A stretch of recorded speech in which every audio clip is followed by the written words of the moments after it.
Welcome back, everybody. Now, South Africa has one of the highest teenage pregnancy rates in the world.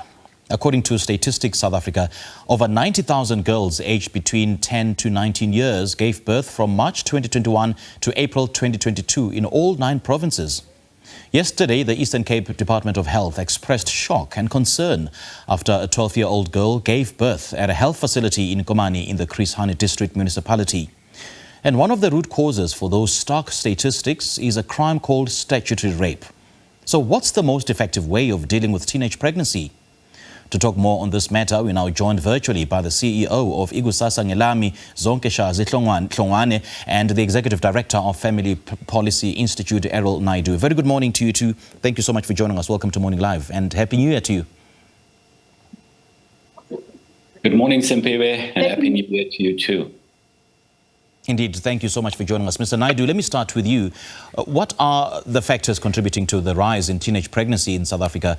And yesterday we reported on a 12-year-old girl giving birth in, at a health facility in the Eastern Cape. And, so many conversations were had about this particular incident, some saying that we can classify it as statutory rape. Let's talk about that issue. Please explain statutory rape for us in the context of teenage pregnancy. Well, statutory rape is when an individual has sex with a person under the age of 18. So that would be considered statutory rape. When you look at the teen pregnancy rates in South Africa, it's quite horrific. I saw the stats from the Department of Basic Education a few years ago, from about 2020 to 2022. There was over 500,000 young girls that got pregnant during that time under the age of 18, some as young as 10. I remember the number was about 3,500 10-year-old girls got pregnant. And so we obviously have a terrible problem in South Africa that we don't appear to be addressing, and the situation is worsening. And even though the Department of Education gave the statistics of so many young girls getting pregnant while at school, there was no reports about the people or the individuals that impregnated these girls, or if there were any charges laid against them, if they were held accountable for that. None of that has been reported in the media. So it appears that that is not happening. These people are getting away with it. And so if you look at the report in News 24 yesterday, it said a 12-year-old girl gave birth on New Year's Day. It also said 2 17-year-olds and 4 18-year-olds gave birth on New Year's Day. So it is an indication that this problem is not going away, and it is devastating to our country. It's devastating to our economy, because all of these girls that get pregnant fall out of school. They leave school, they cannot continue their education, they now have to have a baby and take care of their baby. And so they're dependent on welfare. If you look at the welfare stats, it's just climbing. Every month, every year, more and more people are dependent on welfare. In fact, the last report I saw, it's more than 50% now of South Africans are dependent on some form of welfare. And the childcare grant is growing, because so many young girls are getting pregnant, they're unemployed, they have to leave school, and so they depend on welfare to support their baby. So we have an untenable situation. And the problem, the root problem of it, Simpiwe, is family. The most basic unit of society is the family. And when family breaks down, the social ills spreads throughout and affects every person in the country. And so family breakdown, and of course fatherless homes. If you look at the stats from the Children's Institute at the University of Cape Town, it tells us that that about 30% of children, only 30% of children, live with both biological parents. And so single parent homes is now the majority. And you look at research all over the world, it shows you that children that grow up in fatherless homes without a father figure present, teen pregnancies, drug addiction, alcohol addiction, school dropouts are all prevalent in those homes. And so we're struggling with a number of issues. If you ask what is the key issue is family breakdown and fatherless homes. That's affecting that, but there's also many other factors. what is happening in our schools, comprehensive sexuality education that's been imposed on our children. It's a foreign program that's been brought into our schools, teaching children to experiment with sex, to decide when to have sex, at what age they want to have sex, and to keep the parents out of it. So these are all contributions to what is happening in South Africa. The problem is dire. Government is not addressing it. The media is not addressing it. Not even the church is addressing it. And that's why it's just becoming worse and worse every day. And I'm trusting that there's going to be a wake-up call with these kind of stats that's coming out now, that everybody is going to join hands. The church, government, schools are all going to join hands with the media and address this problem before it's too late. Yeah, I quite take your point that, the breakdown of families is a result of this, and, it forms the foundational basis of this discussion. Ms. Hlongwane, let me also bring you in this conversation. I mean, the rise in teenage pregnancy is of serious concern. In fact, it's sickening, as adolescent girls are more likely to experience difficult pregnancies and deliveries, which could lead to detrimental effects on their health. So what needs to be done to reduce teenage pregnancies? And back on the issue of, the family setting as being the foundation of this discussion, why are we not seeing so much outrage in terms of teenage pregnancies? Because it is categorized as a statutory rape, and the family is the one responsible, for reporting this particular incident, not just as treating it as a cultural nuance. Because according to the African culture, if a man impregnates a woman, whatever age, then they have to pay a fine called uhlawula. So why are we treating it through a cultural nuance instead of treating it as a rape? I think the first thing is, thank you for having me. The shock that the society and the media at large is expressing is equal to the shock that parents are expressing every time we see a 10-year-old or 12-year-old or a child falling pregnant. We are not aware of the risks and the threats that are hanging around girl children. We're not aware of how cruel our society is and how our children are placed at risk every time we do not take a chance or an opportunity to educate them. So the issue here is some of the parents have beliefs. You must remember that when we are educated and we understand that children who are falling pregnant before the age of 18 is statutory rape, certain parents, especially in places where it's like Eastern Cape or where parents are not educated, they don't understand the issue of statutory rape. Their concern is that the child is paid for in terms of damages and that there's no shame around the pregnancy. They don't understand the far-reaching consequences of the fact that when children fall pregnant, they lose their future and it affects the economy of the country. So my idea is that parents need education. They need to understand what the consequences of these pregnancies are. But we need to catch a wake-up call now. Let us treat these threats as an opportunity to see that children are experimenting with sex. Children are looking for attention. As we can tell that our children don't have fathers. They see fathers in these older men. And our children generally don't understand the idea of sexual grooming. They don't know when someone's sexually grooming them, whether it's an adult or someone who is in the community or someone who has a name in the society. We are seeing a lot of parents who are in denial. I'm telling you a story from my program. I run program for young people because we work with young people at risk in communities.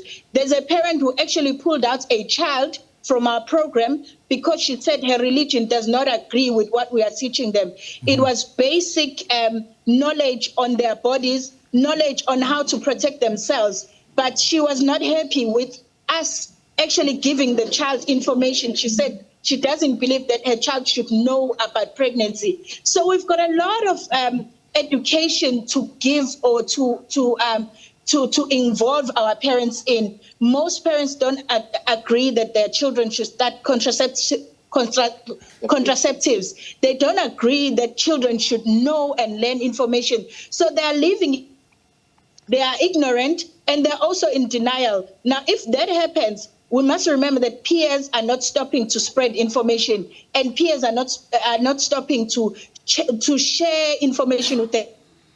In my book, Girl, You Are Enough, I tell the story of how I was told by an older girl that it's okay to have a boyfriend, but she never took time because at home it was not entertained. No one was entertaining the fact that I was growing up, I was going to date. So I found myself asking a girl about issues of starting to have sex or even having a boyfriend. The only thing she told me was it's not right to not have anyone. She never told me about contraceptives, nothing. And I found myself falling pregnant. So I tell that story in my book, and I explain to girls that when you find yourself dating, it is important to have someone who can help you and mentor you, and give you measures that you can put in place. I think we are all in denial about the fact that children are having sex, and parents are really, really in serious denial. We need to do something. This must be a wake-up call. All right, thank you so much for making that point. And Mr. Naidoo, I'm sure you've been listening to Ms. Zonke here saying that some parents feel that it's not right to be discussing sex or sexual education with their young ones. And I suppose it still rings true in some families, because in the African setting, it's taboo talking about sex. So is the increase in adolescent pregnancy rates suggesting that there is actually a challenge with accessing sexual and reproductive healthcare services for this particular vulnerable age group? And should this be a cause for concern? Yes, it is a great concern, Simpiwe, and I think your guest is 100% correct. It starts at the family. Everything starts at the family level. It's the most basic unit of society. And when it fails at family level, it fails everywhere. When families break down, the entire society breaks down. And so because parents are not educating, they're not educated in the first place, and they're not educating their children, we have the results that we do. If parents are teaching their children about the consequences of getting pregnant at such a young age, what it would mean for them and their futures, and to society, we'd probably reduce the teen pregnancy rate. But it's obvious that we have more delinquent parents than we have delinquent children in the country. And the single-parent family and the fatherless homes is a major contributor to that. Because fathers bring a discipline, they bring authority, they affirm their children. Fathers are called by God to teach their children values and principles. And when the father is not in the home, what you have is a mother struggling to be a mother and a father, trying to raise children and finding it very difficult to do that. And the stats prove that. And that's why we have these horrific stats of teenage pregnancy in our country, and it's climbing all the time. It's not being reduced. Government is doing nothing about it. I've watched government. I'm watching the laws that's being passed. I'm watching, I'm monitoring discussions about policy in this country. In fact, our government is undermining marriage. It's going to pass a law. It's busy with a single marriage statute that says that marriage is anything you want it to be. It can be a union between a man and a woman, two men, two women, transgender individuals. Right. And so when we undermine the most fundamental institutions like marriage and family, children don't understand their role. Men and women don't understand their role in the family. And when the family breaks down, everything breaks down. And that's what we're seeing with these statistics of teenage pregnancies. We see what's happening in the schools. Children are being sexualized in our schools at younger and younger ages. The media sexualizes our children. Our children are sexualized online, on social media. And the only people that can protect children from these kind of negative influences are parents. And it's not happening. Parents are failing their children, families are failing, dysfunctional families, single-parent families, fatherless homes are all contributing to this.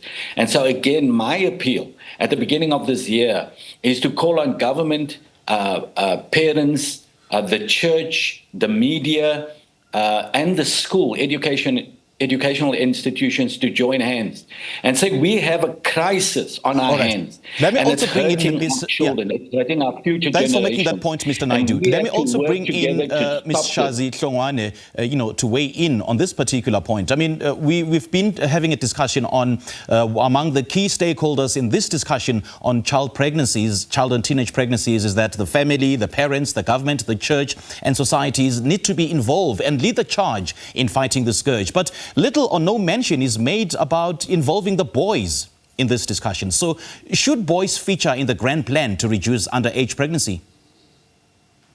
100%. We actually had a camp with boys from 10 years up to 20 years. But understanding that a child in totality is not just a physical being, we invited boys who are more than 20 years, who are still immature emotionally in terms of decision making. And we can tell that cognitively they are not ready to face the consequences.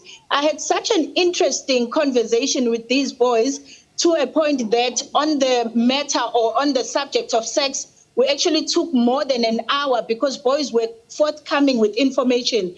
The first point that was really concerning is that boys are more excited about the feeling, the experiment of sex, more than consequences. And most boys in that camp had already fathered children. And I was asking, because I was asking for 3 categories: who is abstaining, who has not had sex ever, and who has got a child. And I found that most percentage had already fathered children, and they had no idea how to take care of those children. But more than anything, you found that they were taking light the responsibility of being a father. They were laughing about the fact that sex is good and that girls are readily available. So you can tell that there is no sense of responsibility. These children who are fathering these children whom we are talking about now have not even begun the idea of taking responsibility. So we've got a huge threat in our hands, society, where we need to educate boys and unfortunately, we're sensitize out them of on the time. fact that it is. Unfortunately, let's leave the conversation here for now because we need to take news. But thank you so much to the both of you for joining us in this all-important discussion. That was Errol Naidoo, the Executive Director of Family Policy Institute, and Zonke Shazi-Hlongwane, the CEO of Ikusasa Ngelami, speaking to us about child and teenage pregnancies.